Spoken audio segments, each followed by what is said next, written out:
Welcome to the 2023 South Summit. My name is Clint Bowie. My pronouns are he, him, and I'm the Artistic Director of the New Orleans Film Society. It's my great pleasure to welcome you all into this virtual space for our fifth iteration of the South Summit. I'm currently zooming in from downtown New Orleans, not far from the Mississippi River, and it's important for us to acknowledge that the land we're on today has been an important meeting ground for thousands of years prior to our being here now. The place we call New Orleans was long known as Bulbancha by indigenous people, a site of exchange, a meeting ground where communities connected and traded. The name Bulbancha translates to the place of many tongues in the native Choctaw language. At this time, I welcome you to use the chat to acknowledge the ancestral keepers of the land wherever you're joining us from today.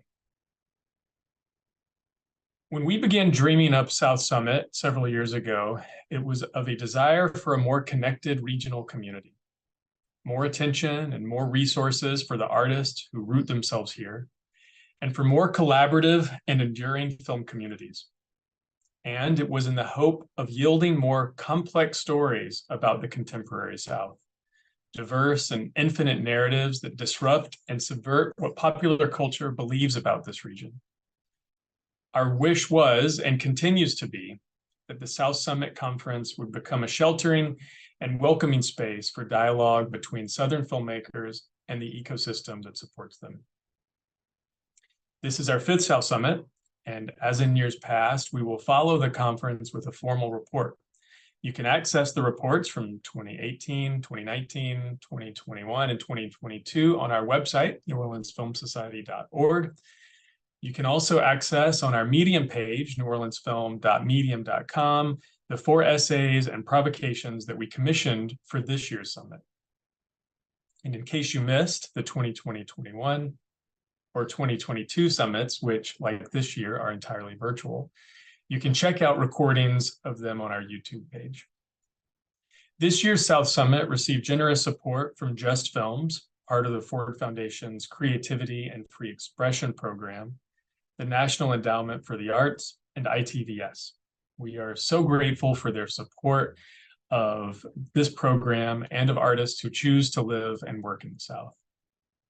I'd also like to give thanks now to Lynn Sylvan, who is running tech behind the scenes, to Marin Scott, who will be managing the chat function, to Bo McGuire, who curated this year's musical selections and also delivered the keynote address for the 2021 South Summit, to Fallon Young, our former colleague who helped write the grants and secured the funding for the very first South Summit back in 2018, which put all this into motion.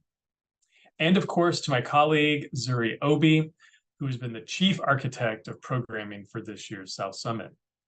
So Zuri, I'll turn it over to you. Thank you for that warm welcome, Clint. And thank you everyone for attending the 2023 virtual convening of South Summit. I'm Zuri Obi and my pronouns are she, they, and I'm the film and conference programmer here at New Orleans Film Society.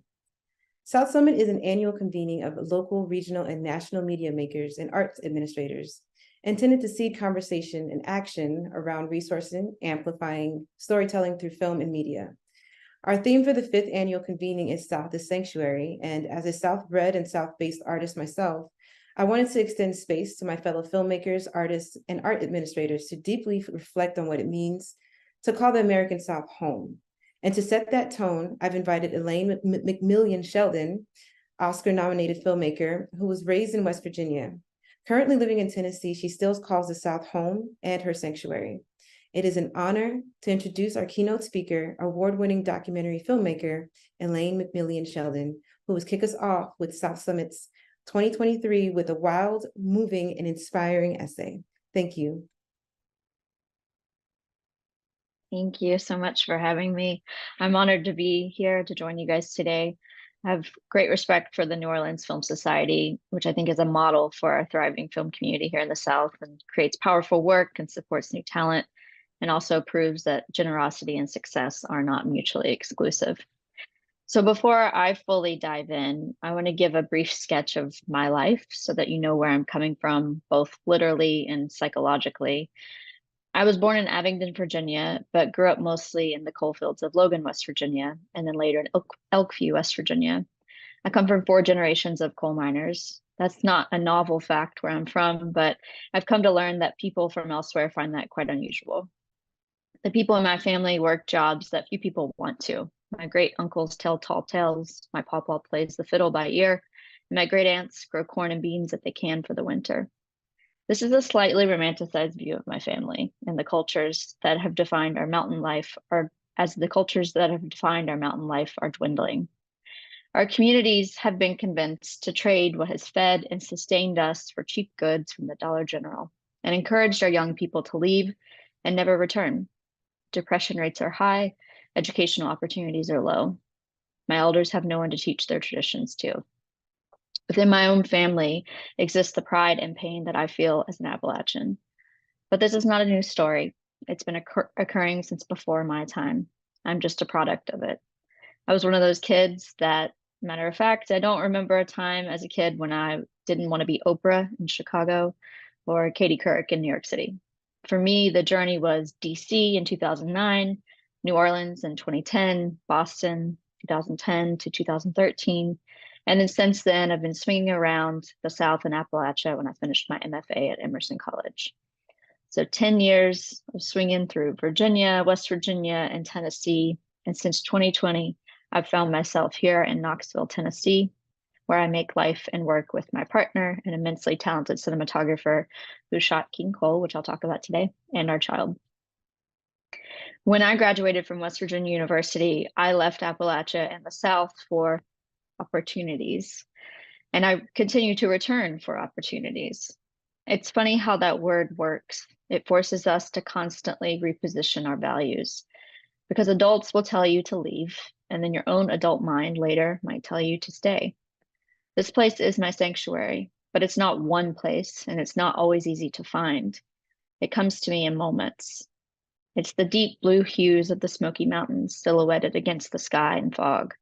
It's the way the light filters through the 90-foot tall leaves of a tulip poplar and onto the dirt path. It's the cold and swift Cherry River and its uncertain and slippery rocks at Rudolph Falls. A complicated reality I face is that much of my sanctuary is not human-centered. Humans and all of our desires and ways of life really muddle up the peace that I feel when I'm laying on the moss floors of cranberry backcountry. Humans have taken these mountains and decided they're not enough. They have taken that sanctuary and flattened it for riches that lie beneath. Those riches float on barges out of here into places unknown to build skyscrapers and provide energy. Humans have buried the streams and cut down the tulip poplars and have made way for progress. We all know it's not a simple blame game. There's economics, the environment, politics, race, class, and powerlessness all at play. And with that said, I do love the people of the South and of Appalachia because they've taught me to love this place. I've spent my life and career listening to them and learning from them in all their complicated ways.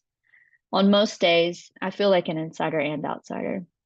And having spent some time living outside of the region, I choose to make the South and Appalachia home. And in a lot of ways, this place chooses us. On the best days, the South speaks to us and we listen, and sometimes we speak back. Place haunts me. It influences everything I do, say, and believe.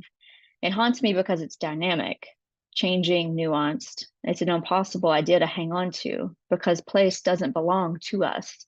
We belong to it. I'm from what we call Appalachia, a loosely defined region made up of 13 states, from southern New York to northern Mississippi. Some may argue that central Appalachia, where my home state of West Virginia is the only full state within the borders, is not the South. Some may say it is. I don't fuss a lot over these details. All I know is that West Virginia is not the North, and we share more in common historically, economically, and culturally with our southern sisters. My family's been in a relationship with Central Appalachia for 9 generations, land of the Shawnee, Haudenosaunee, and Cherokee, among others. Before digging coal, they logged trees, and before trees, they tilled, and before that, they foraged and hunted the land. And that's not a neat historical timeline, as all those things are happening simultaneously too. Today, I continue to be part of this messy unfolding in a place steep and rugged, a place that my family has passed on something to me, but it's not tangible like property or heirlooms. It's a feeling, a relationship, a belief that there is a life to be lived here that can be worthwhile, that can teach you something. This is a legacy of choice that underlines that I belong to something and it doesn't belong to me. It's also not a simple relationship. At times, it's a love-hate relationship. My friend and poet Crystal Good and I have often talked about how being from this place is like being in an emotionally abusive relationship. You love it so deeply, but it doesn't always love you back. And sometimes you feel an outright rejection from this place, even as you continue to show devotion. Appalachia and the South are places of contradictions. No matter how many parachute journalists want to come in and narrowly define us to sell their cheap headlines, there's no one way to singularly define who we are and what this place is. For the past decade, I've been lucky enough to spend my life listening to my community. I've made projects that teach others to document their own lives. I've spent years following the same people with my camera. More importantly, I have been welcomed into the homes and onto the porches of people to just sit and listen, not to document. With previous films like Heroin and Recovery Boys, we aimed to make something that was honest, showing the darkness, but not making people feel completely hopeless about the situation at hand, the opioid crisis, which has stolen so many of our loved ones. We did this by showing the full range of human emotions, those quiet moments, the smiles, the laughter after the dark times. Because it's in those times that we can mentally rebalance ourselves back into a state that allows us to proceed to the next day. In being patient with your camera, you can show the tiny successes, and those are the foundation of hope. Hope does not mean full optimism that everything's going to work out, or pessimism that nothing's going to work out, but a belief that if we keep pushing forward, something will come of it. And with staying longer and being patient, you learn to sit with the difficult times. So we sat longer and deeper with the local helpers. Any storyteller can tell you that when you sit long enough, you learn a valuable lesson. That life and the stories we tell are not a constant state of any one single emotion. We have the honor of witnessing ups and downs, and therefore accepting the natural order of life, change. And then it becomes our responsibility to let the complexity of life muddle up our stories to tell a more nuanced view. I'm very proud of both of these films and feel they have added more positive impacts than negative to the world. But they were not always fun to make. They were frustrating at times. They were discouraging. Another overdose, another person back on the street, back in jail. Documenting substance use disorder feels like chasing a ghost. So much of the struggle is internal. It's a turmoil that's difficult for them internally and ethically murky for us externally to depict. The films also made me grow exponentially as a fellow member of society. I deeply care.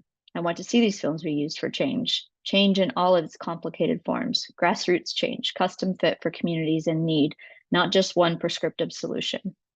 Our role was to always be compassionate, but also to gently nudge a more honest and difficult conversation by using cinema. These two films, though, left me with more questions than answers about my role as a documentarian moving forward. I questioned the parallel roles of the witness and that of the person being observed. I questioned if those roles of the observer and of the observed would ever collide in my work, where the filmmaker, as witness, was also in some way being observed. I questioned if documenting joy was just as valuable as documenting pain. I questioned if play and imagination could ever make their way into these heavy topics that leave me feeling frozen most days. It was through these questions I started asking if my nonfiction films could show life as we hope it to be, rather than just the plight of what is.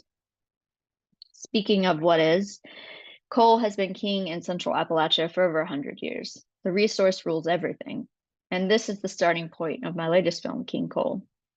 The film started in 2019 by documenting coal culture, seen through coal dust runs, pageants, coal shoveling contests, coal education in the classroom. Some of these things which have been around since I was a kid in the coal fields. Co-producer Molly Bourne and I sought out these rituals and traditions as documenting a living archive. But it quickly became clear that these coal-related rituals were dying traditions, and many of them traditions born out of people's fears of the king dying. So we started to ask, what new rituals do we need in life and in film to help us live? This led us to think more about the already blurred lines between myth and reality of the power and influence of coal when it comes to life in the coal fields. So we'll show a clip where we set up the role of coal in the film personified as the king.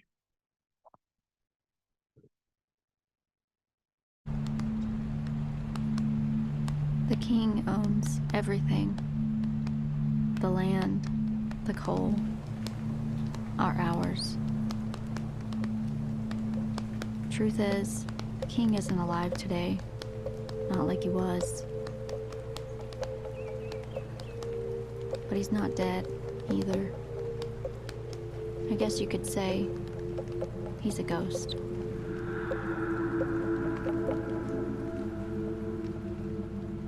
Over the years, support for the king has waned, so he's found his way into other parts of our life. Father, we thank you for this rich resource that we celebrate. Bless West Virginia and Kentucky, and God bless the United States of America. It's in Jesus' name we pray when we all say, Amen.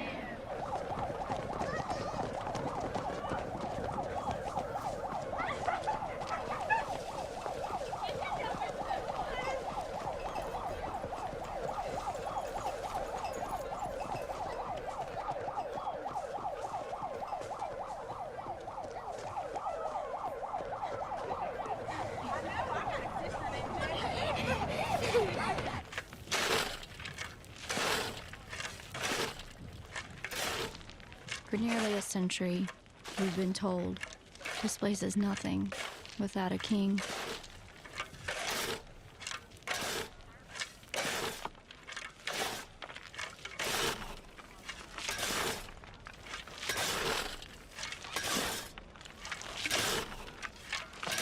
All we ever wanted was a way to make a living.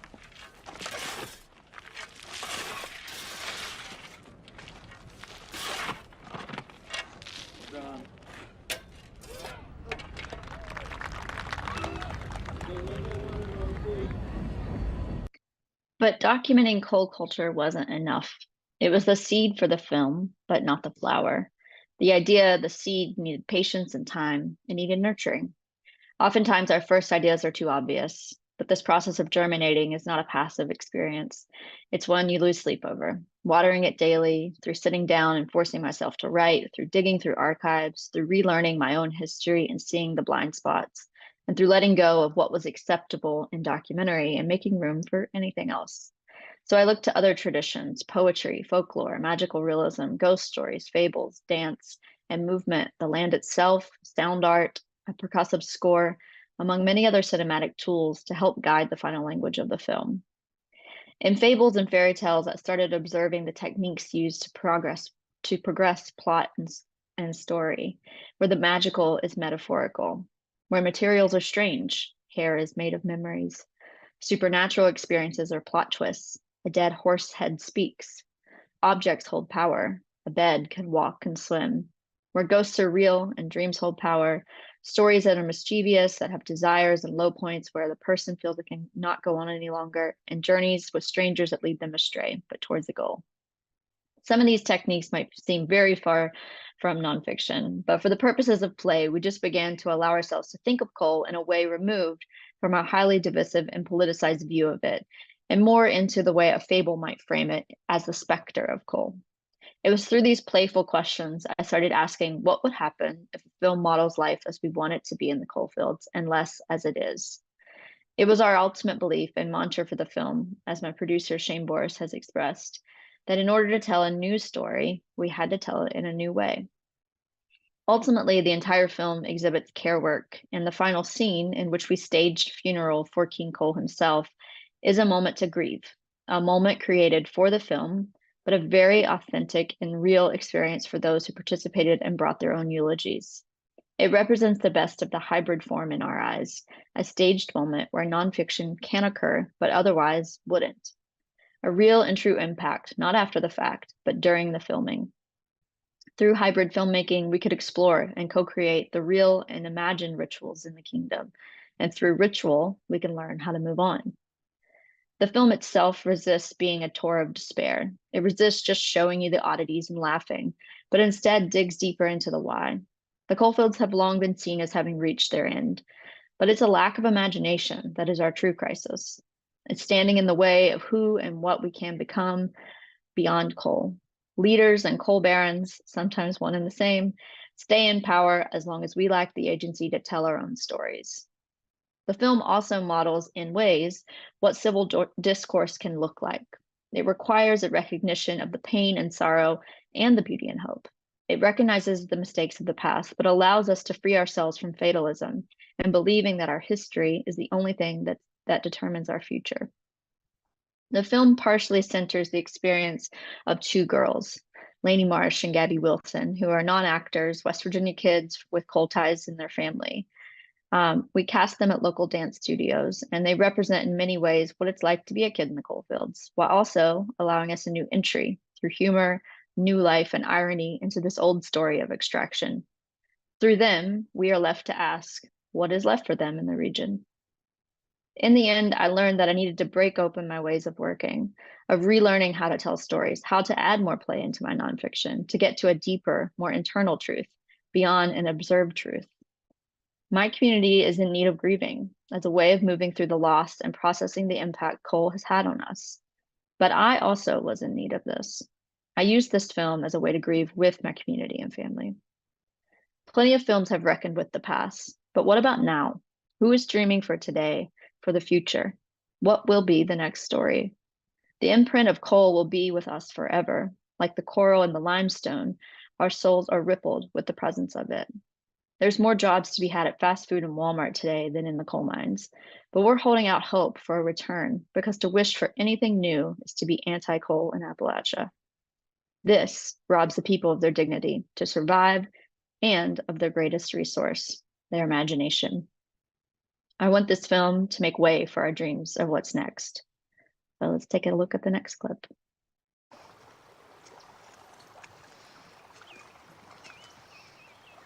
Nice part is it's a different color and everything else, huh? And it's free. It just comes right out of the mountains for us. There's a little piece right there. Is this coal? Let's see here. Yes. Thank you very much. No. Yeah, that's it. All right. Oh, man, river running down the mountains just sets your energy right.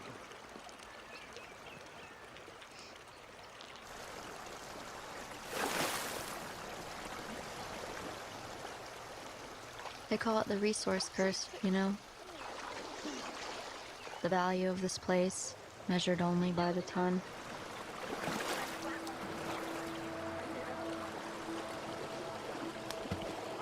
Sometimes I wonder if we'll ever break this curse.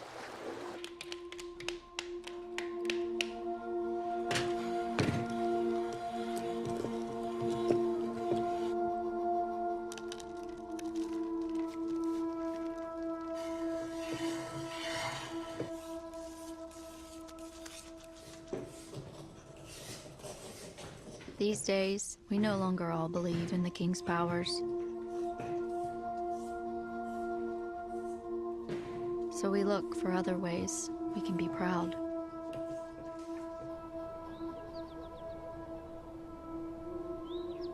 Papa once told me about a place forged in the mountains.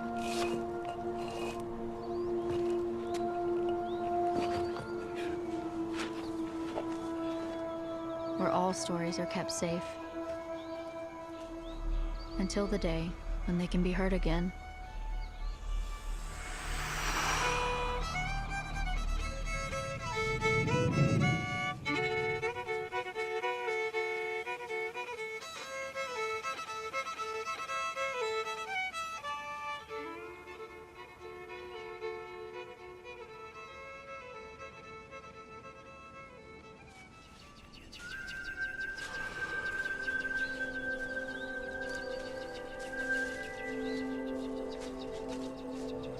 There have always been those of us who travel in and out of the kingdom, looking for stories that keep us alive.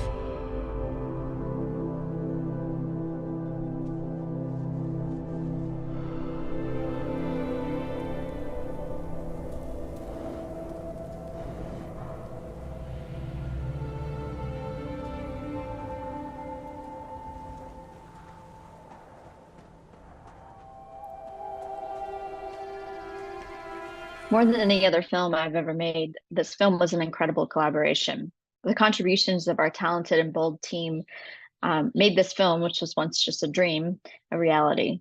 And it's important to acknowledge the people that supported this work.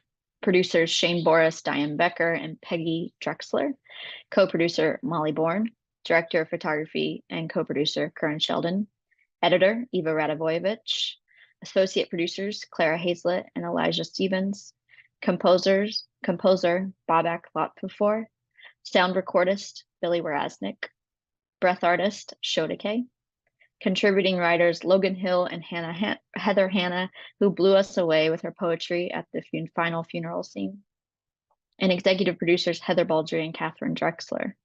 We also had a number of funders: Tribeca Film Institute, Sundance Development Fund, Field of Vision, Catapult, the West Virginia Humanities Council, Creative Capital, the Guggenheim Foundation, and the University of Tennessee School of Art. The film premiered at Sundance 2023 and has screened at 14 festivals across the US and Canada. It hasn't had a wide release yet, but I've received messages from people as far as the Ukrainian coalfields and back home in the West Virginia coalfields. This is the message I got from a young person who watched the film in West Virginia. I've been absolutely gutted since moving back to West Virginia. Constant beatdowns and failures, especially in my field of political work. I watched King Cole this weekend because I needed a reminder of why I came back. Watching took me back to my complicated but really great and unique childhood. I spent so much time in near solitude exploring the land. The ghost power of Cole influences my day-to-day work. Its presence is always felt in more ways than I wish to count. Your poetry reminded me that I am not imagining it. I've not really seen my experience in West Virginia represented until now. A friend recently saw King Cole and noted that she was surprised at how hopeful it was. She commended me for finding that hope, for looking into the deep recesses to see what lies there beneath the stories of pain and trauma. But I said something that surprised even me at that moment. I said, hope is sometimes hard to see. Actually, I found it most when I closed my eyes. This was a moment of revelation for me. I've come to understand this place differently over the decade I've been making work here. I've aged with these mountains, and they've taught me how much I don't know about life. My trajectory in storytelling was quite straightforward, because kids from the coalfields don't become artists. We choose practical things, like journalism. And then for years, I've found my way back to that artist kid in the coalfields who just wanted to tell stories. A kid that believed every word of every fable, not because I was too naive to think it was real, but because even though it was made up, it was truer to me about life than anything an adult was telling me. I feel a great sense of freedom these days since making this latest film. I've only recently came into ownership of my own voice. And if you don't own your own voice, all I can say is give it time. I had to listen and learn from the voices of others much more wiser than I am before I discovered what I wanted to say. Don't rush this process. When you find it, you will weep and be grateful for the years it took you to get there. I want to encourage you all to be patient in that journey as Southern artists. I also want to tell young people of the South and Appalachia that it's okay to leave. Of course, I don't want people to leave. I want people to stay and fight for our communities. But maybe your fight for this place is out in the world, an ambassador. Sometimes there's clarity with distance, and sometimes that clarity will lead you right back here where you started. I hope that you can find your sanctuary here and help build the South into the community it should be.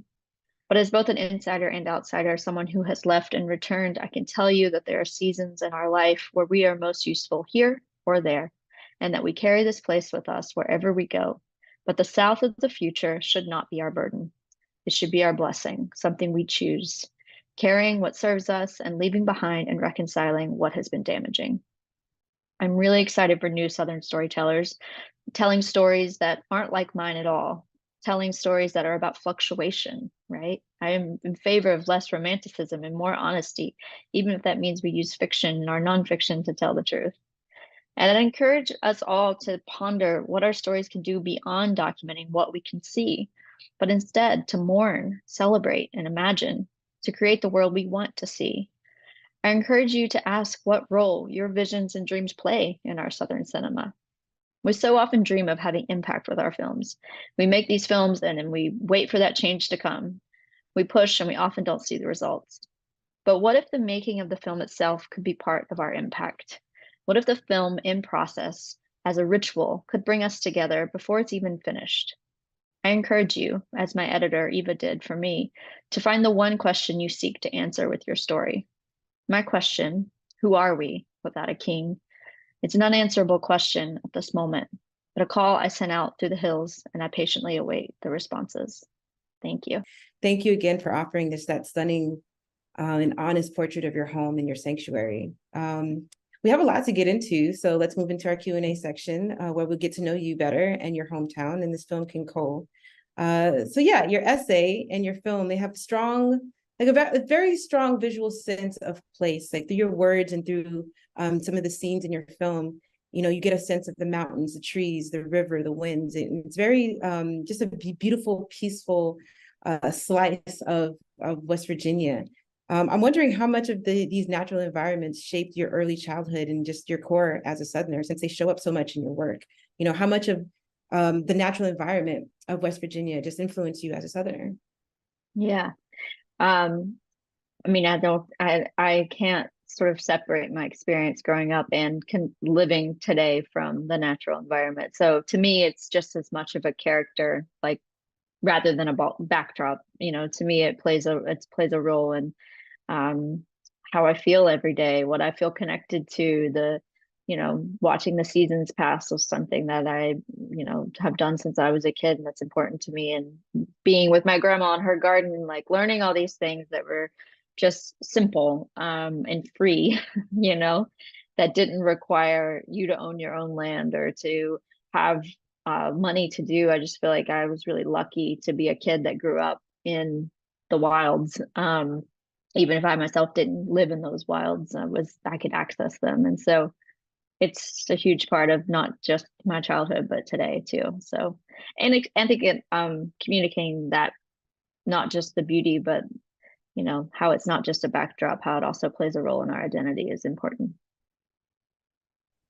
I mean, speaking of just the environment playing a role in your identity, how much of the environment played a role in just your creative process and your identity as a filmmaker? Yeah, I'm just wondering that too, because a lot of that peace and that calm and that solace that natural sanctuaries provide, it seems to have a through line in a lot of your work. So how does that influence you as a filmmaker? Yeah, a lot of the places we chose to feature were places I've had personal relationships with. So places I have, spent time hiking, or places that, the tree that she climbs in the film is actually where my husband grew up, a tree that he grew up climbing as a kid. The rivers hold histories and they hold stories, and they allow us access to tell stories of people before us, right? And so it's not so much just about the pretty image as much as it's the memories these places hold, and wanting to seek those out and show the layers that a place can contain. So it was like a dream list. Basically, we were like, if we wanted to show this place, Central Appalachia, and we filmed in West Virginia, Kentucky, Pennsylvania, Virginia, and East Tennessee and Western North Carolina, and each of those places, are all in the Appalachian Mountains, and they all hold this level of, this like intimacy the mountains create, where when you open your front door, you can't see very far. So it just like, some people feel claustrophobic in this region because of that, and I feel embraced. So it's a different sort of feeling that the environment plays. Mm-hmm, mm-hmm. So I'm wondering, because a lot of times, when we're young and we're growing up in these environments, we don't really necessarily have a clear vision about what's happening, about what pollution is necessarily, or what the impact of just, corporate involvement in these like single industry towns. And it's really just like a very peaceful and romantic time, especially with the environment. I'm wondering for you, as an activist, as a filmmaker, as a journalist, that you've, what was that journey like, or that coming of age moment, or that revelatory moment when it shifted from this romantic landscape to this, oh my goodness, like this is actually, the sanctuary is disappearing, and these are the reasons why. Like, what was that transition for you from just a child enjoying their environment to this environment's being destroyed and we have to do something about it, we have to tell a story?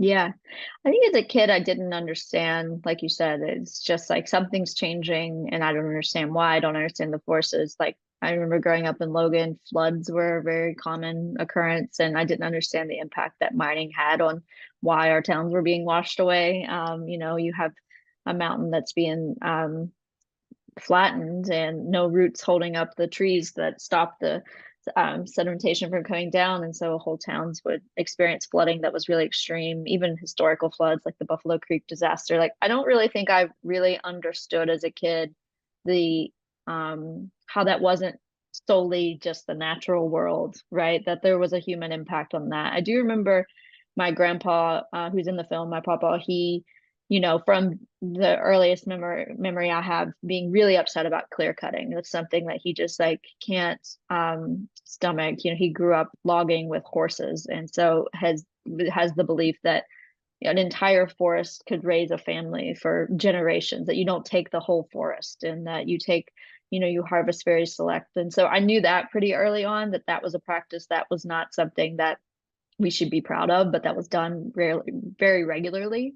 And I also remember being a kid driving up Interstate 64 towards Beckley, and sitting in the back seat of the van, my mom driving, and looking out the front windshield and seeing a blast go off on a mountaintop removal, which is something pretty rare. You didn't often see the blasts go off because they're hidden. They're back in the hills where they're mining.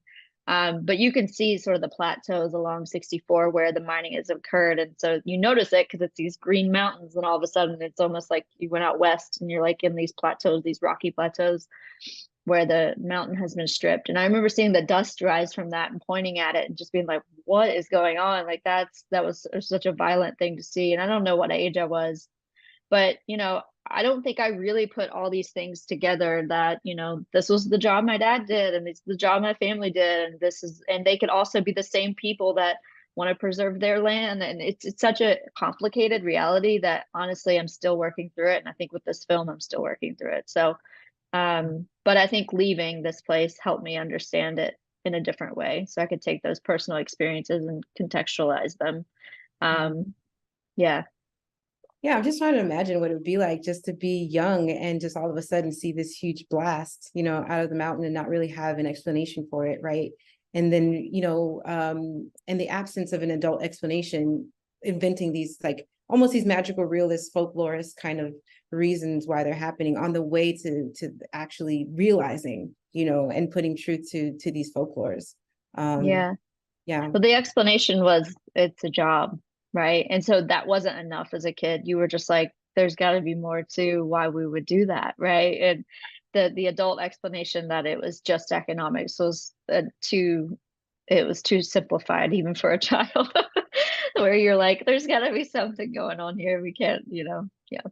Yeah, and there just like seems to be just kind of like this folding in of industry into normal life. There's a part in your film where a miner comes to the classroom, and it's kind of it's a little revealing but a little eerie, talking about blasts and body parts and all the things, but really trying to recruit and convince folks that mining is a good thing to do, but like kind of inadvertently gets into like the dark side of mining, and not really having that be something that is, I don't know, not hidden, right? It's just out Yeah. there, coal being thrown in the run, coal shoveling as being a competition. It just seems something that's just part, like you said, it's character. It's not set decoration. It's very much the character of West Virginia. Yeah, and people ask sometimes when they see the film, there's a lot of themes of death and grief and grieving in the film, and people ask, is that a big part of the culture? And I think it has to be, because you do these jobs that are so dangerous that death is a very common conversation. My papa does dig graves. He is a grave digger. He was a coal miner. And my mom works on the comfort committee, which takes meals to people who have lost loved ones. So death and dying is very much a part of the way people think about daily life and grieve, and knowing that people work these jobs that put them so close to it, that this miner is not thinking twice, and he's telling these kids these horrific stories that his skin could be melted off by the methane. These kids have no clue what's coming at them, and he's just talking about it. And I love that, because like he's not really being he's not being super pro coal as much as he is just being like super pro honesty, which is why I think the film is resonating with people, and I hope it continues to resonate with people, is because it's not pro or anti coal as much as like, this is the truth. Like, this is what's happened. Yes, this has provided this certain amount of pride for people. It's provided, these things that we could see as positive in some ways, but it's also done a lot of damage to a lot of people's health and the environment and all these things. It's okay for both to be true, right? Both have to be true in order for us to move forward. And so it's a very surreal scene where this miner is telling this brutal story to these kids, but it was amazing. It was like one of the first scenes Molly and I filmed, and he actually set the tone for the film. It's like, this is the line we need to walk, where it's like kind of surreal that this is even happening. So yeah, I credit Fred Powers, who has passed away since we filmed that, unfortunately, for really helping to guide. I think we underestimate communities like not wanting to talk about hard things or like avoiding these things, but I think we're at a point where people are ready to acknowledge what is going on and what happened and how we can move on for it. And I really credit Fred Powers to opening us to that. Yeah, and I mean, even, kind of to extend what you're saying about just ritual and death and dying being part of like the culture.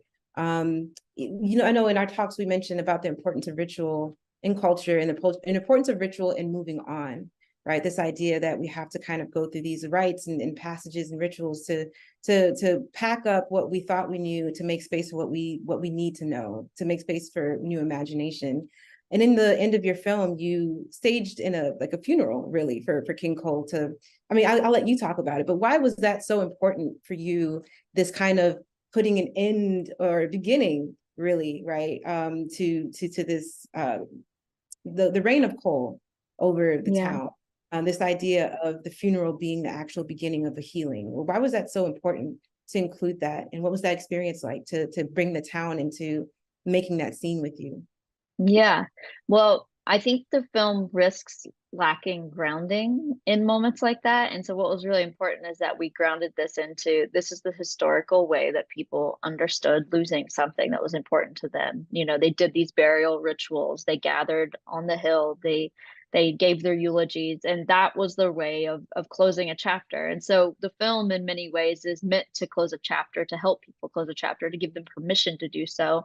And saying that in that permission of closing this chapter, you're not turning your back on something, right? You're just moving forward, and it's okay to want something different for our lives. And we've been told it's not. We've been manipulated in believing that this is the only way. If we don't have this, then we have nothing, and that's a lie. And so instead of proposing solutions like, let's have solar and wind, right? Like, we all know the solutions, the simple solutions from a climate environmental perspective, and I think a lot of films provide the way. We really wanted to provide the human solutions of what it actually means to grieve, and the first step is just saying goodbye, saying thank you, this doesn't serve me, this did serve me, this gave me some guidance in some way, but we're moving forward. And having that space to do that, we just looked to the past, honestly, when we thought about how are people, what are we not doing that's sort of like keeping us from evolving. So yeah, we invited 80 people, 70 people, something like that, had Zoom calls with everyone, told them about the film, told them about the meaning of the scene, and we allowed them to, we invited them, and they were excited about coming to this event where we asked them to dress in black and carry a casket to the top of the hill and do the rituals that historically had been done in the mountains. And we did not know what everyone was going to say when they got to the top of that hill. And the final speech in the film by Heather Hanna, she wrote, just minutes before we walked up the hill. And it was really incredible because, I could tell people were taking it very seriously, and they were taking it seriously even in our conversations with them. People would say to me, I wouldn't have thought of this, but this is exactly what we need to do. And I think it was just that recognition of the importance of ritual. And when Heather gave her speech, the words she says was basically, we could see the film ending, like she had finished the film for us, and none of that was scripted. And so it was just an incredible moment where the film actually mirrored life in a way where when they came together, the community spirit could thrive. And it wasn't this manipulation of community spirit. It actually, they made it happen. We made the event happen, and they made the actual film mirror life situation happen. So I hope I'm lucky enough in some future film to have that experience again, because it was truly a magical experience to not know what was going to come of it, and then to be witness to it, and not to say cut or stop or direct in any way, and just let it happen. It was really incredible. I think not just for the film team, but the people that had showed up that day. I mean, that was really such a powerful ending, a powerful moment, just period in the film. And for it to not be scripted and to be something spontaneous is something that's truly special. It feels like you just have like a deep connection with your community, with your hometown, with the idea and the concept of home. And a lot of your films are focused on home, like Heroin, Recovery Boys, and of course King Cole. It's all about home. And not saying that you can make any film, because again, to be close and connected to a story, you have to have some proximity to it. But it seems like you're very insistent on telling stories about where you're from. I kind of wanted to get into that in the community and why you feel it's important for you or folks or filmmakers to really be of the community that they're exploring. Like, why is that such a principle of your approach to filmmaking? I feel really lucky in that all the films I've made, they speak from an experience where I'm coming from. Obviously, I'm the one documenting, or I'm the one narrating in this film, but they really are, they're able to hit people in a universal way. There are people that have seen this film that see themselves in it and hear themselves in it, feel their own story in it, even though I'm telling a personal story about my own family. And so there's something really powerful about the specifics that I can get in my own home, where I can be very pointed, because I know exactly, I can give myself the distance to see where I'm being too romantic or too critical, and sort of narrow in to say something so specifically and show something so specifically that then speaks to this larger universality that I'm always seeking. So, I think I probably throughout my career will want to tell stories from elsewhere eventually, maybe, and do that. But there's something very, it's something very important to me. It's like a service in some ways that I feel very lucky to be able to do, is to tell a story that resonates with people, not just in my community, but represents them in a way that they're proud of. Even tough topics, even showing the opioid crisis, like being able to show my community as one that's fighting, not just one that's in despair. So, that's important to me, and that's something that I feel like is an honor to be able to sort of serve the community in that way. So yeah, I don't know. It's important to me. I sometimes too important to me, probably. I'm all hung up on how to constantly like try to use film to help the situation. And sometimes film's not what communities need. They need resources and other things. So, but that's my part. That's what I can do. And storytelling is what I can do. And I hope that other young people also see someone that's from there telling stories that didn't have to leave or didn't choose to leave forever and wants to stay, and they themselves feel inspired to and feel empowered to tell a story of their community. Because I'm not telling the whole story of the region. I'm telling the stories that touch me, and there's so many stories around the region that need to be told by our storytellers. Mm-hmm. Yeah, I mean, I think one thing that really hit me is when you said like the universality of specifics, right? Like that really is something that stuck with me. And even in what you're saying in terms of like helping the community or using what you know as a tool to help the community either expand or reflect on their sense of self. And you said that you are, you've shown the community, I guess, I don't know if it's through something that's informal or something that's a little more formal, how to tell their own stories or how to document their own stories. Can you tell me a little bit about that? And like, did that process make it into the film, or is that something that's separate from the film that you engaged in? Yeah, I certainly don't see, I'm not a fan of people who talk about like giving voice to the voiceless. In my mind, there's no such thing. People have a voice. The problem is we don't listen to them. And so I see it as my role to amplify voices. And so I just certainly don't think there's any like way my film can save or help someone. It's more like, what can we do to get your story out there that's so like that you're fighting on the ground to see? So in terms of like community training, that's been really empowering. I did that with my project for the community, like did that for my project Hollow in 2013, where I trained young kids and adults to film their own footage about their community, whatever was important to them, whether it was infrastructure problems or whether it was the local school closing down, or whether it was, just a walk through their downtown talking about like what they would like to see in their town actually come to life, or filming their community gardens. So empowering, because I didn't have that. Nobody asked me when I was little, you know, do you want to tell a story that's important to you? It was always top down. Like the stories about the place that I knew were always told by someone that didn't have an accent like where I was from, right? And that told them in a pretty condescending way, and in a way that was very much stole our agency.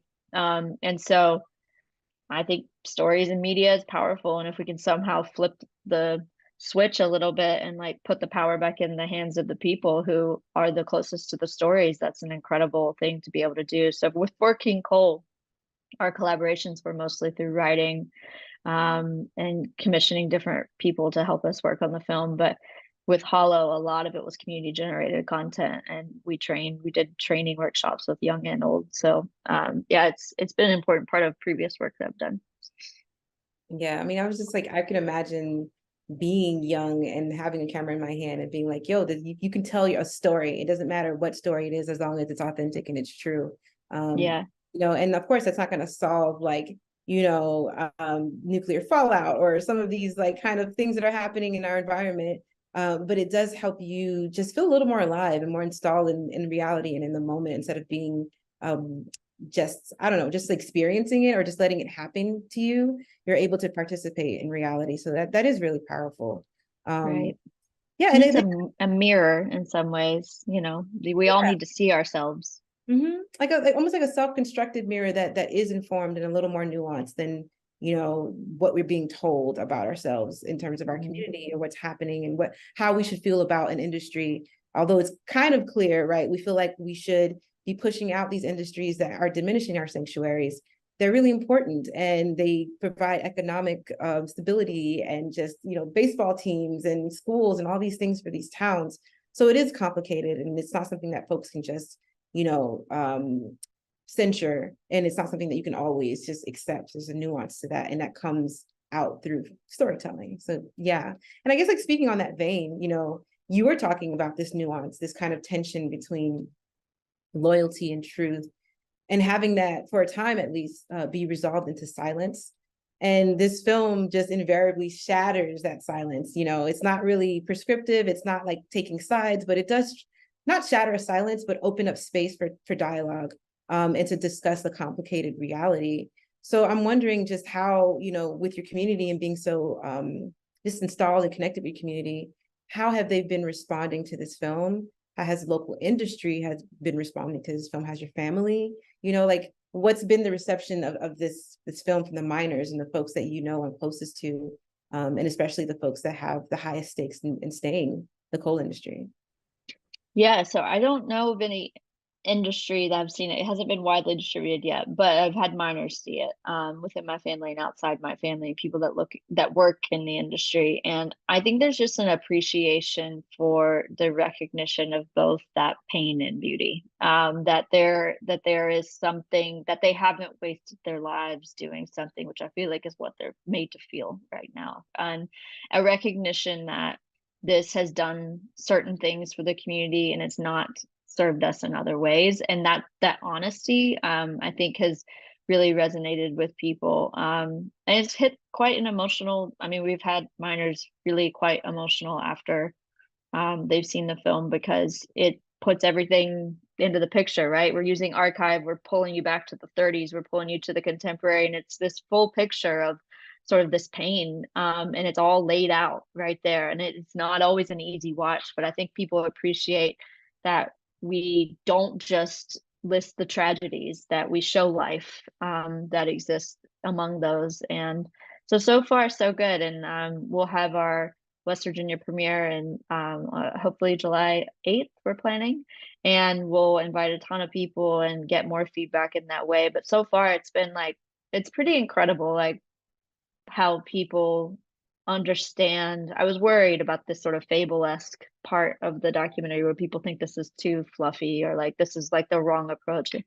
People get it, and people understand what I'm talking about when I talk about the ghost, and people understand sort of the soul that we're getting at, and they're very thankful for having a film that allows them the space to grieve without being spoon-fed how to feel. And so I hope that we can continue to build those audiences that want that desire a new conversation.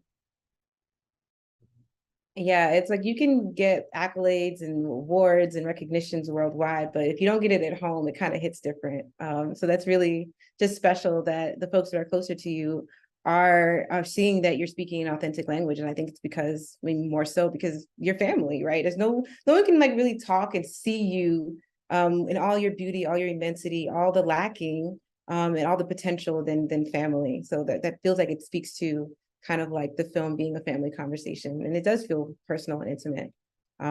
Yeah. Thank you for that. I guess a couple of just last questions. Like if we haven't seen King Cole, if we didn't get a chance to attend Sundance, where do we check this out? What's the next stop for King Cole? We are figuring out our distribution plans right now. I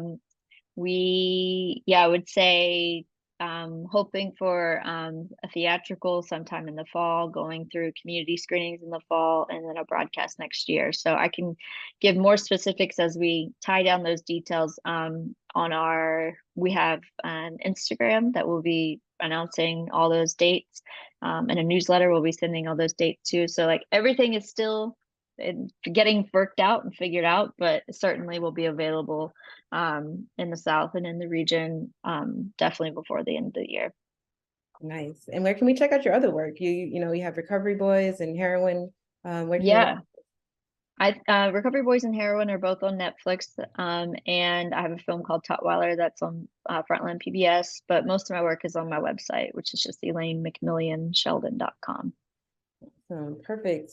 Well, I mean, thank you so much, Elaine, for just setting us off with this amazing keynote and sharing scenes from your film, King Cole, with our South Summit folks. You know, I feel really special to get like a sneak peek of this for folks that hadn't gotten a chance to check it out. So I want to thank you again.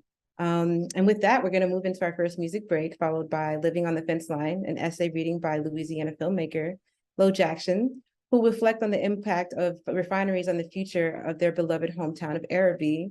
Later in the day, I'll be moderating an experimental film panel called Building on the Bones, where I'll be in conversation with tactile filmmaker Kate Hinshaw and multidisciplinary artist and experimental filmmaker Elizabeth White, who, by the way, won Best Experimental Film at last year's New Orleans Film Festival, followed by Queer Southern Sanctuaries, moderated by fellow programmer Out in Film, Trent Farrington, and lastly, we'll close out the day with Propriety and Perversion, an essay reading by Hannah Miller, who reflects on the queer visibility and sanctuary building in the South. We'll have a short music break and start promptly at noon. Thank you, everyone, for attending our keynote speech, and have a great day. I'll see you real soon.